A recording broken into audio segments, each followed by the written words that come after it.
Welcome to Full Frontal Fatherhood. My name is Julian Redwood. Becoming a new father is one of life's most amazing experiences, but so often we can be floored by it and it can devastate our relationships. Today I want to give you 5 things that will enable you and your family to thrive in the intensity of having a new baby and really enjoy the wonder of the whole experience. The first thing that you can do is to plan ahead. Having a plan for any difficult situation in life is necessary. If you're going to climb some big mountain, you got to sit down with your teammates and talk about what you're going to do when things go awry. Unfortunately, we rarely do this when it comes to having a baby, and when it comes, we get overwhelmed by it. If you can sit down with your partner and talk about all the difficult moments, you'll be much more able to handle it when it's 3 in the morning and you're changing the diaper and the baby's crying and you're not sure who's supposed to take care of it. As I talk extensively about in my video, How to Baby-Proof Your Marriage, sit down and talk about all these difficult situations.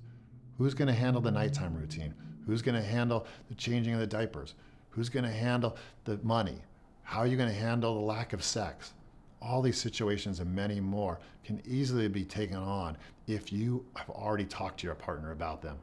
If you're overwhelmed with a baby that's keeping you up all night and there's no sex and you haven't eaten or showered much and you're tired from having worked too much, it becomes really difficult in that moment to plan. So whenever you can, take the chance beforehand and sit down with your partner and get ready for this tough situation. The second thing you can do is to tell your wife that you want to be an engaged dad.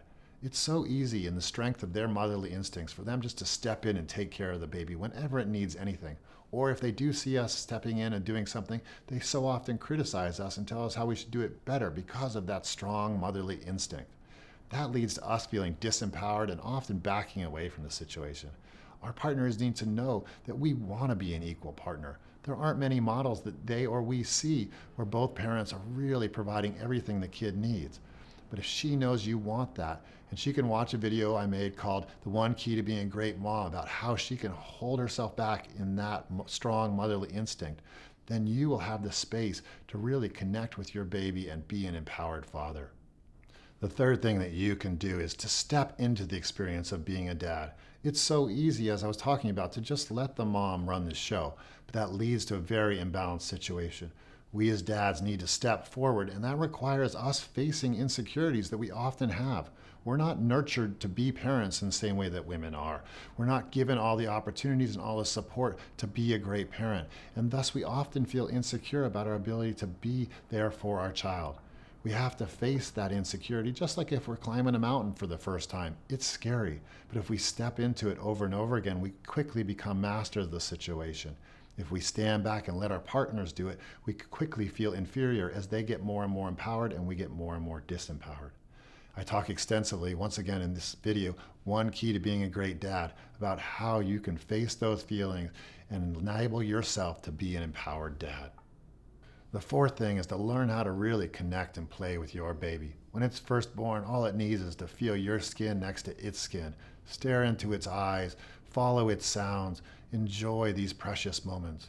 As it gets older, join it on the floor. It can really help to just set a timer for 10-15 minutes so you're not distracted by all the pulls of life, and give your child your real attention, your real eye contact and awareness. I talk more extensively about this in How to Be a Great Dad for at least 10 minutes. The fifth thing that makes a huge difference is for you to find replacements for sex. Sex, as you know, is a wonderful way to connect and play and be close with our partners. But often through the birth process, the woman has no interest in sex. Partly what she goes through physically and hormonally, but also having a baby that's constantly pulling and sucking on her leads to not having a sex drive for quite some time. In those months, we need to find other ways to connect with our partner so that our relationship can still thrive. If we don't have moments where we can really feel our intimacy with our partner, we end up feeling separate. We so often just end up feeling resentment because a lot of the aspects of parenting are hard and the relationship really suffers. So instead, take regular time, 5-10 minutes, to sit down with your partner, share what's happening for you emotionally, listen to them, cuddle, massage, stroke each other's hands, stare into each other's eyes without saying anything for a minute or 3. It's amazing how intimate we can feel without actually engaging in sex. And so often we just default into that place. But without that, we need to find these other ways. And there are a number of ways that you can feel really close with your partner. Being a new father is one of life's greatest joys. particularly if we're prepared to handle the difficulties that come with it. Use these 5 things to really harness that moment. Take the time to plan with your partner about how you're going to handle all the difficult moments.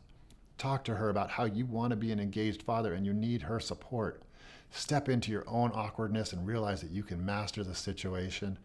Take the time to learn how to play with your child and connect over and over again, and find replacements for sex so that you can continue to connect with your wife and feel that thriving relationship. Thank you for joining me for another episode of Full Frontal Fatherhood. I'd love to hear your ideas about how to handle being a new dad. Please join the conversation below, but let's be friendly because we're all doing this as best we can and it's hard stuff. I'll see you next time for another episode of Full Frontal Fatherhood. Take care.